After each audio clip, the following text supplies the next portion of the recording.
Bonjour à tous, c'est Jean-Luc Roux sur sa chaîne YouTube. Aujourd'hui, nous allons parler de défense anti-aérienne, d'anti-drone.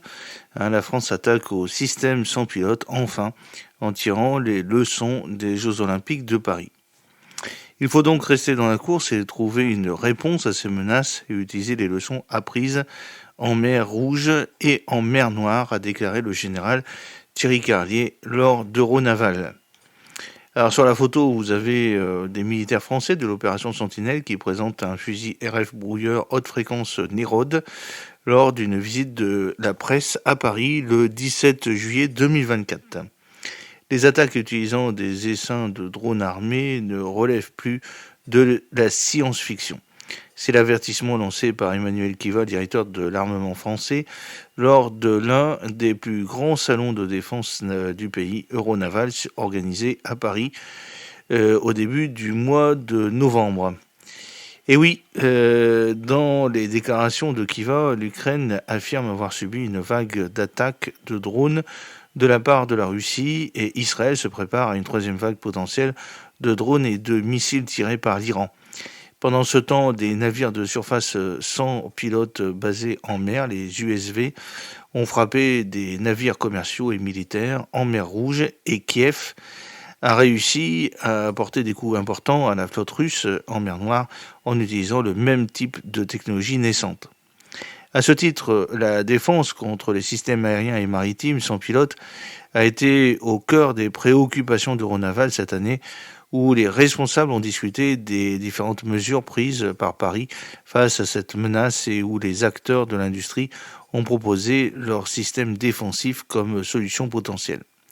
Il faut donc rester dans la course et trouver une réponse à ces menaces et utiliser les leçons apprises en mer Rouge et en mer Noire, a déclaré l'adjoint de Kiva, le général Thierry Carlier, lors de l'émission. Dans la loi de programmation militaire 2024-2030 de la France, 5 milliards d'euros, 5,3 milliards de dollars ont été consacrés à la défense sol-air qui comprend les équipements anti-drones.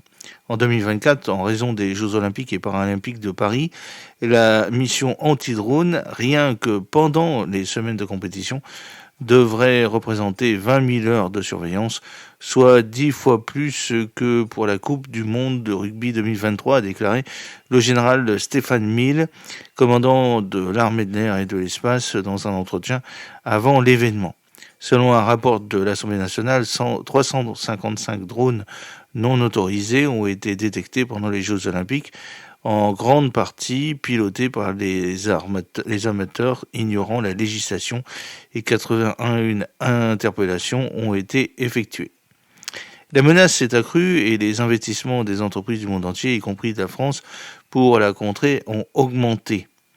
Cela nécessite un processus complexe qui consiste à repérer la menace, à la classer et à transmettre ces informations en temps réel et d'autres systèmes capables de les contrer. Eric von Kilbeneit, directeur marketing des radars de surface de chez Thales, a déclaré aux journalistes lors d'un briefing de pré-Euronaval que tout cela doit être automatisé pour agir rapidement.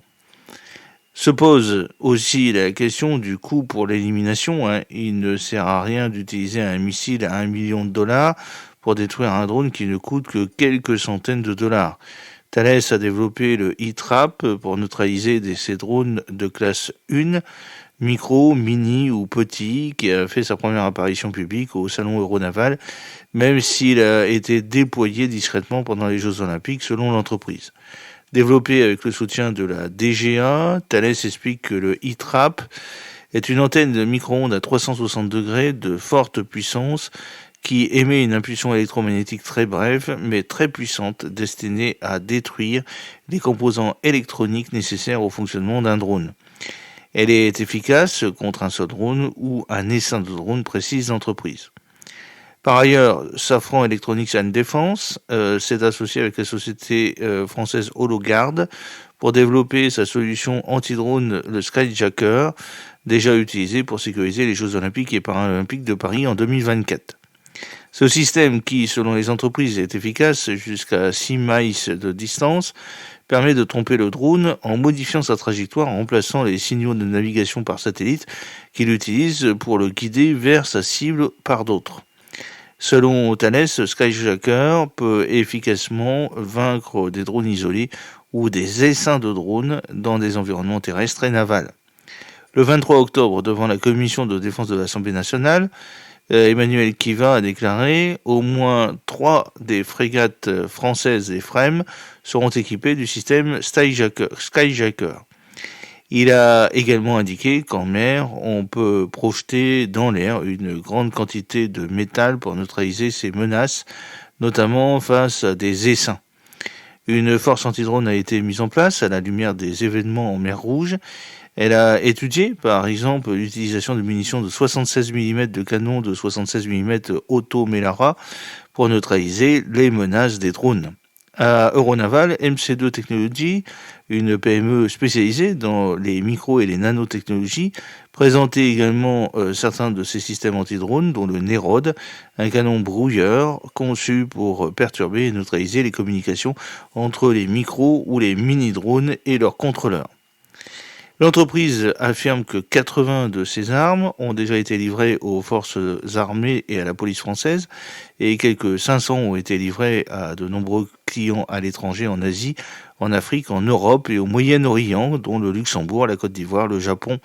Et l'armée de l'air et de l'espace a déclaré qu'un de ses tireurs d'élite avait utilisé le Nérode depuis un hélicoptère Fennec en juin lors des célébrations du 80e débarquement en Normandie pour abattre un drone qui volait trop près du convoi officiel dans lequel se trouvait le président français Emmanuel Macron. MC2 Technologies a également livré ses systèmes anti-drones Neptune et Majes qui fonctionnent par brouillage à la Marine nationale qui les a mis à profit la semaine dernière pour neutraliser un drone selon la page LinkedIn de l'entreprise. J'espère que cette petite vidéo vous a plu. N'oubliez pas de cliquer sur le pouce pour la promouvoir, de vous abonner si ce n'est pas encore fait, et de partager cette vidéo sur vos réseaux sociaux. À très bientôt, fidèlement, Jean-Luc Gros.